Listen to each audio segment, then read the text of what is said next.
اس مقام پر اللہ کے نبی جن کو بھیجا گیا تھا اس مقام پر بہت انہوں نے محنتیں کی، کوشش کی. اسی مناسبت سے سورت کا نام سورہ احقاف رکھا ہے. یہ مقام کا نام ہے. یہ سورت مکی ہے اور کل 35 آیتوں پر مشتمل ہے. صرف 4 رکوع ہیں سورت میں. بیا 4 نشست میں انشاءاللہ یہ مکمل ہو جائے گی. پہلا لفظ اس سورت میں حامیم ہے. قرآن کریم کے شروع میں بہت سی سورتوں کے شروع میں آپ دیکھیں گے حروف مقطعات آتے ہیں. ان میں سے زیادہ تر حامیم ہی استعمال ہوا ہے، بلکہ کئی صورتوں کے شروع میں حامیم آیا ہے. اسی واسطے ان کو اس کے معنی مفسرین نے لکھا ہے اللہ اعلم بمرادہ بذالک. اس کا صحیح مطلب صرف اللہ کو معلوم. سب سے پہلے اللہ نے کتاب کا تعارف کرایا. تنزیل الکتاب من اللہ العزیز الحکیم. کتاب کا اتارنا اللہ کی طرف سے ہے جو غالب حکمتوں والا ہے. تنزیل کا لفظ بارہا سن چکے ہیں آپ. تنزیل کے معنی آہستہ آہستہ اتارنا.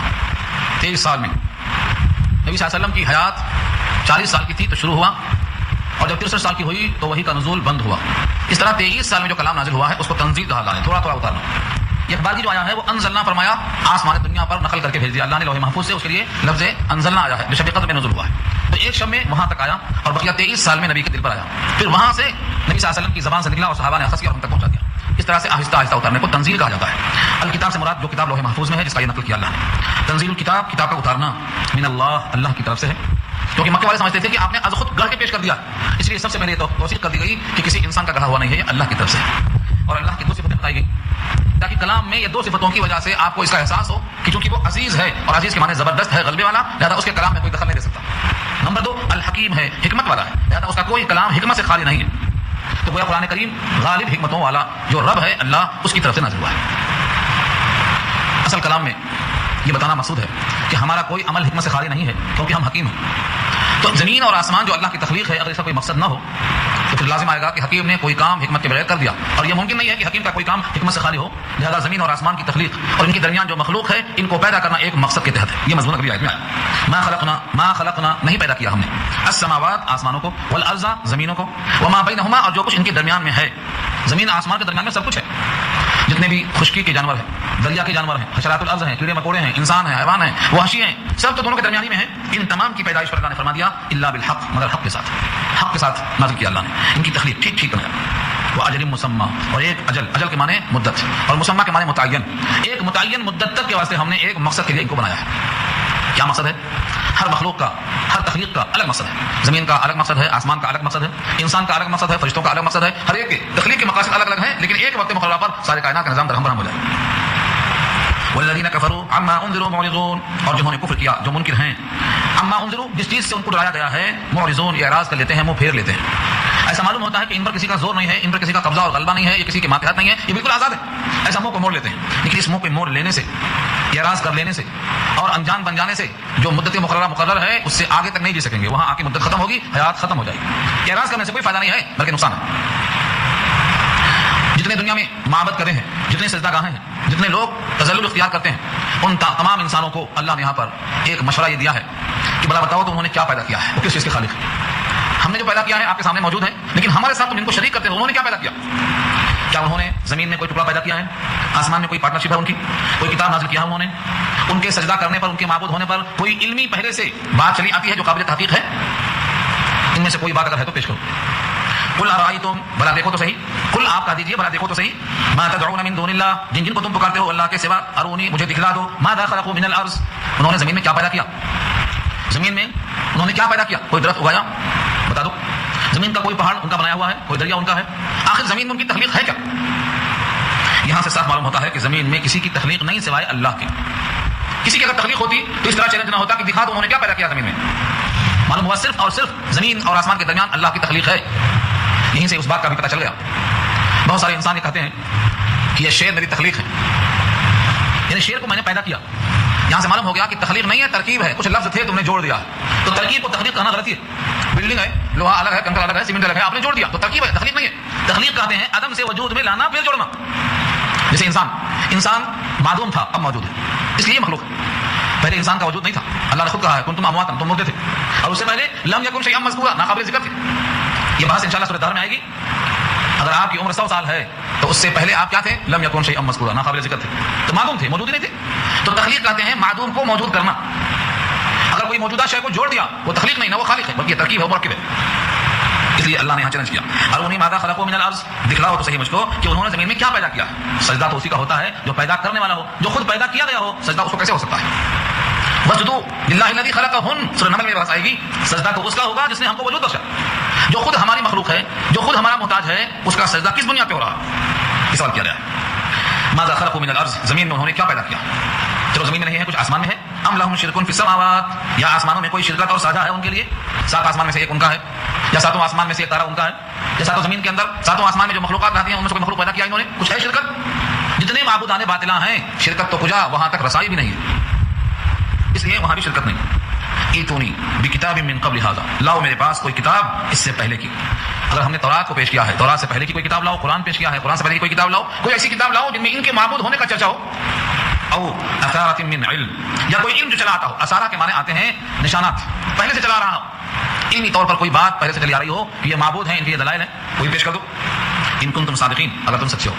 تم جتنے سجدہ گاہوں میں جاتے ہو ان تمام سجدہ گاہوں کے بارے میں ان میں سے کوئی بات ثابت کر دو کہ ان پر کوئی پرانی تحقیق چلی آ رہی ہو, جو علم چلا آتا ہو, پیش کر دو. کوئی کتاب پیش کر دو, شرکت ثابت کر دو, تخلیق ثابت کر دو. تم جن کو بلاتے ہو ان کو وجہ بتا دو کہ تم کیوں پکارتے ہو.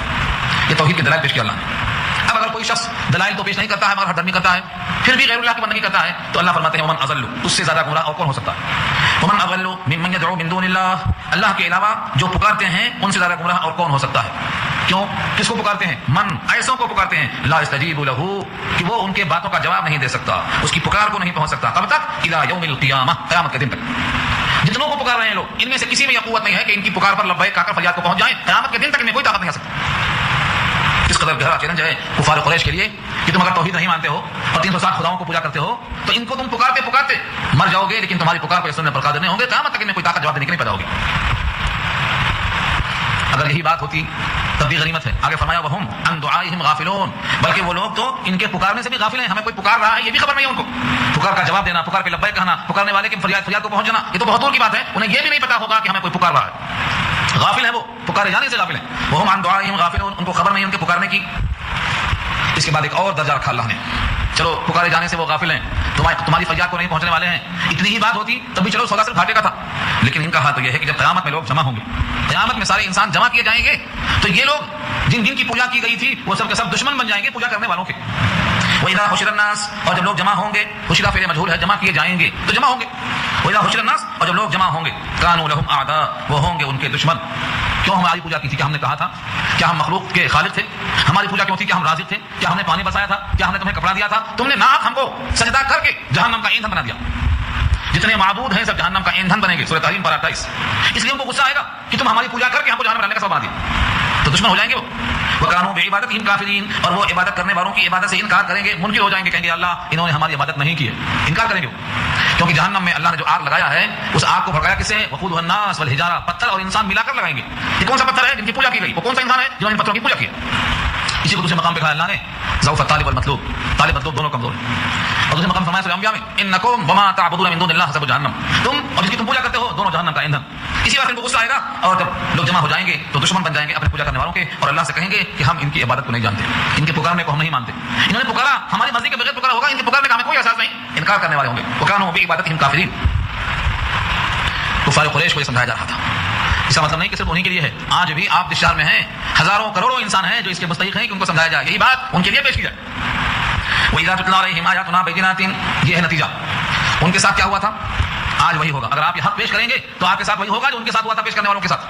اسی لیے آدمی کہتا ہے کہ ہمیں راحت پہنچے، جسمانی سرور پہنچے، ہم کیوں آفت مول لیں؟ اسی لیے کفر باقی ہے۔ اگر ہم آفت کو مول نہیں لیں گے تو صحابہ کرام نے آفت کو مول کیوں لیا تھا؟ کیوں دعوت مقابلہ کیا تھا ان کو؟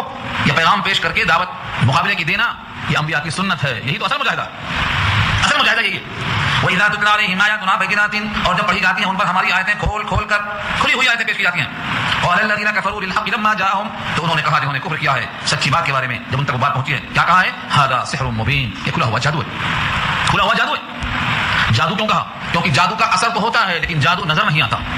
ایسے ہی قرآن کریم کا اثر ہوتا ہے، بیٹا اسلام میں آ گیا، باپ اسلام میں آ گیا، یعنی ایسا اثر ہوتا ہے کہ وہ اپنا مذہب تبدیل کر دے رہا ہے لیکن کلام بظاہر نظر نہیں آتا کہ اتنا مؤثر ہو سکتا ہے۔ اسی وجہ سے اس کلام کو انہوں نے کیا کہا؟ سحر مبین، جادو ہے، کھلا ہوا۔ اس کھلے ہوئے جادو کی وجہ سے تمام کے تمام لوگ قرآن کریم کی آیتوں کو اللہ کی کتاب ماننے سے انکار کر بیٹھے۔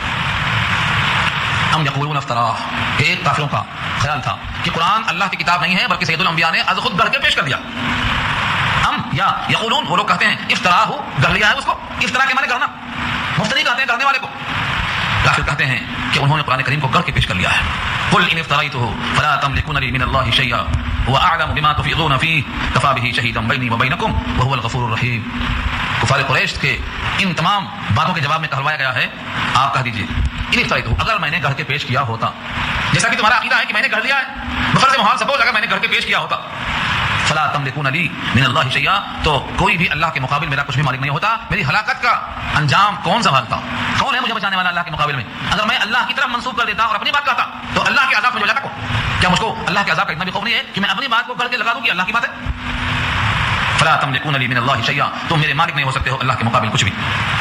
وَأَعْلَمُ بِمَا تُفِيضُونَ فِيهِ، وہ زیادہ جانتا ہے اس چیز کو جس میں تمہاری زبان چل رہی ہے۔ تفیضون فیہ کے معنی جس قول کو تم لے رہے ہو، جن باتوں میں تم لگ رہے ہو، جن باتوں کو تم آگے بڑھا رہے ہو، زبان سے ایسے لفظ کہتے ہوئے یاد رکھ لو کہ وہ تمہیں خوب جانتا ہے۔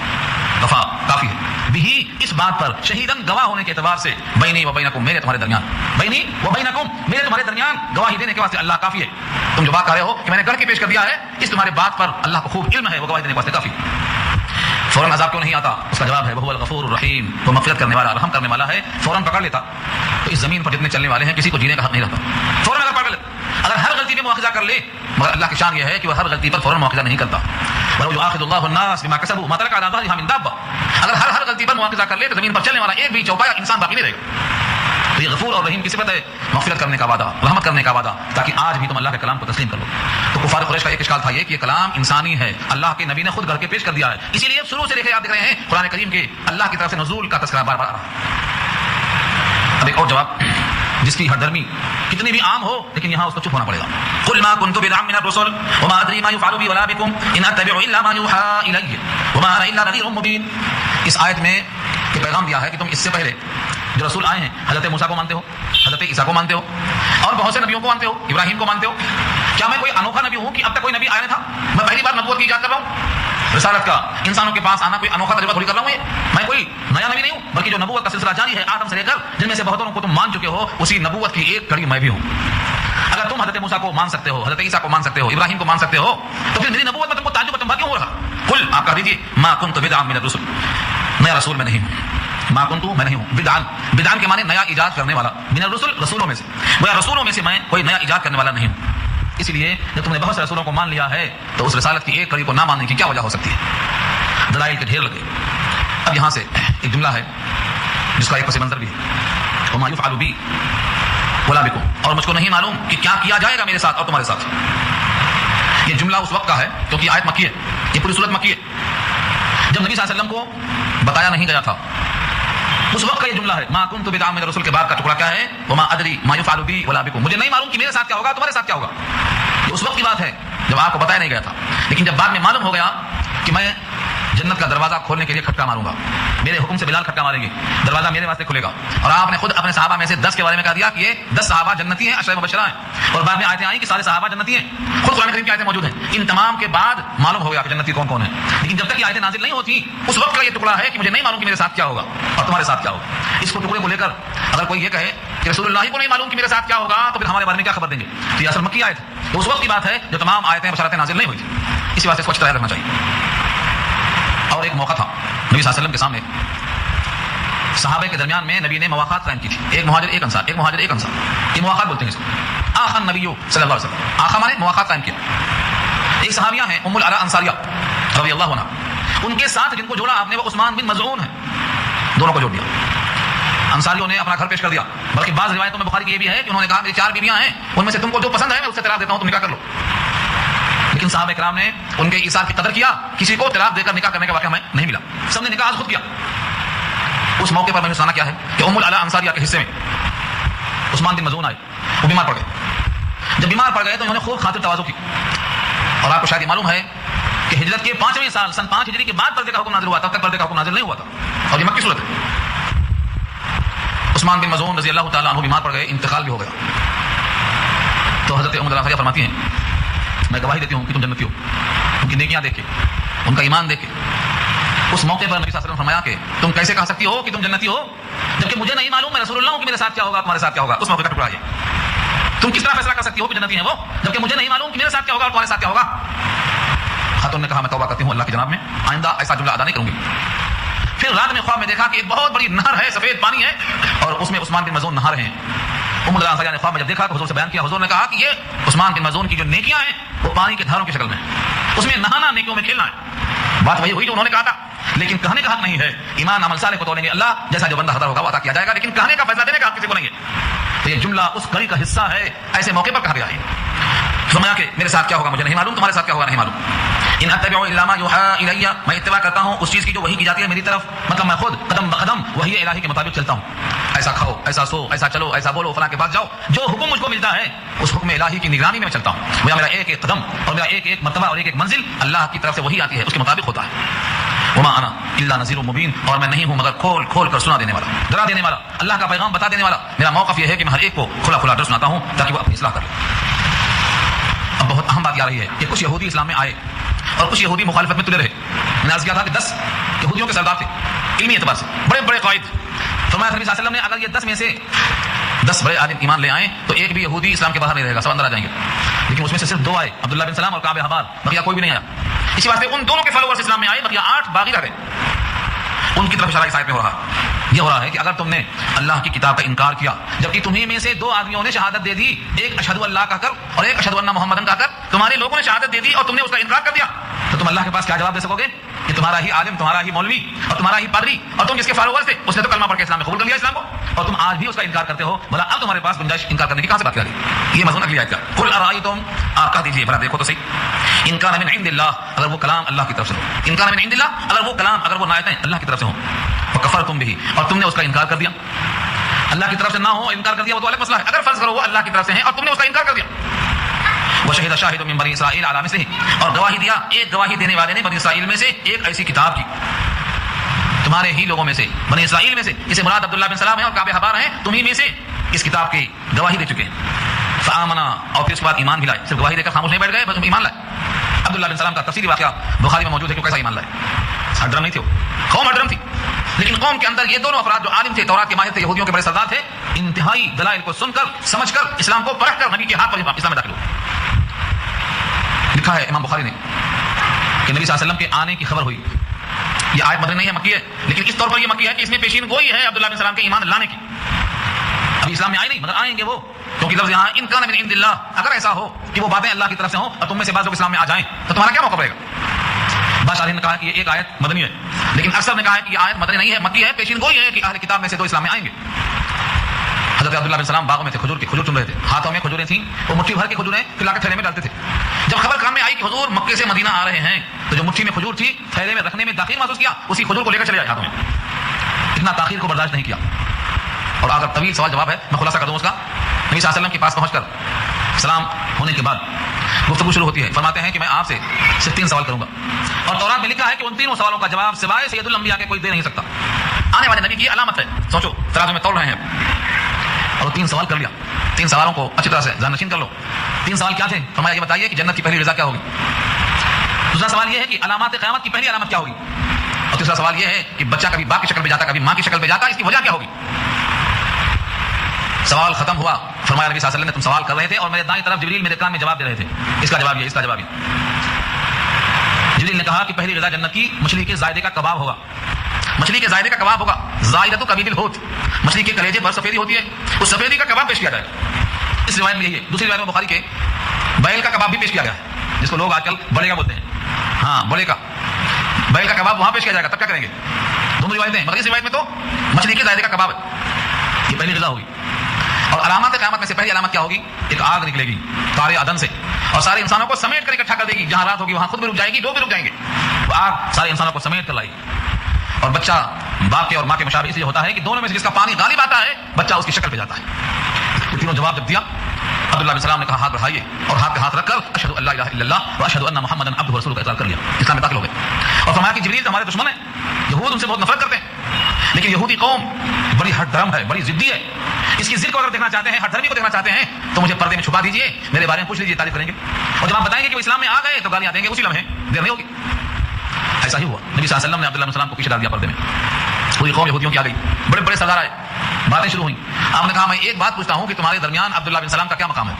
انہوں نے کہا بڑے شریف ہیں، بڑے قابل ہیں، بڑے لائق ہیں، بڑے فاضل ہیں، بڑے فلاں اور فلاں ہیں، چنیا اور چنا ہیں، خوب تعریف کیا. فرمایا اگر وہ اسلام میں داخل ہو جائیں تو تمہارا کیا موقف ہوگا؟ تو ہم نے کہا اعاذہ اللہ، اللہ ان کو پناہ میں رکھے، ایسا ہونے سے اللہ ان کو پناہ میں رکھے. جواب کترا کر دیا. پھر پوچھا آپ نے اگر وہ اسلام میں آئے تو تمہارا کیا موقف ہوگا؟ پھر کہتے ہیں اعاذہ اللہ، اللہ ان کو پناہ میں رکھے. جواب تو نہیں ہوا.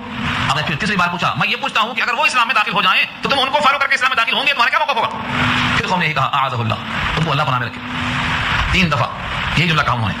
اتنے میں پیچھے سے کلمہ پڑھتے ہوئے عبداللہ بن سلام برآمد ہو گئے اسی محفل میں. لوگوں نے ابھی اسی نشست میں 2 منٹ پہلے تعریفیں کی تھی کہ بڑے شریف ہیں، بڑے کریم ہیں اور بڑے قابل ہیں، تورات کے ماہر ہیں اور کریم ابن الکریم ہیں. کئی پوچھتے ہیں ان کی بڑے شریف ہیں، اور اچانک جب کلمہ سن لیا تو برا بھلا کہنا شروع کیا. بدترین ہیں، بدترین کے بیٹے ہیں، بڑے فلاں ہیں، بڑے دکھا. کہا دیکھو میں نے پہلے کہا تھا یہ قوم ہٹ درم ہے، ابھی اسی لمحہ اس نے تعریف کیا ہے اور ان کے مطلب کے خلاف ہو گیا تو برائی کیا ہے. یہ ہٹ درمی ہے.